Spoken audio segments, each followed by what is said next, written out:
Friend circle যারা আছে তাদের রিঅ্যাকশন সেম আগের মতো, তাদের প্রতি একটাই হয়তো ভালো সময় ছিলাম, খারাপ সময় ছিলাম।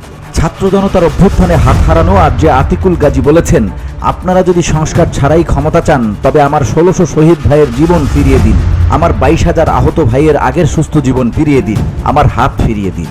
বুধবার রাজনৈতিক নেতাদের উদ্দেশ্যে নিজের ফেসবুক ওয়ালে দেয়া এক স্ট্যাটাসে তিনি একথা বলেন। তার পোস্টটি যুব ও ক্রীড়া মন্ত্রণালয়ের উপদেষ্টা আসিফ মাহমুদ সজীব ভুঁইয়াও নিজের ভেরিফাইড ফেসবুক আইডিতে শেয়ার করেছেন।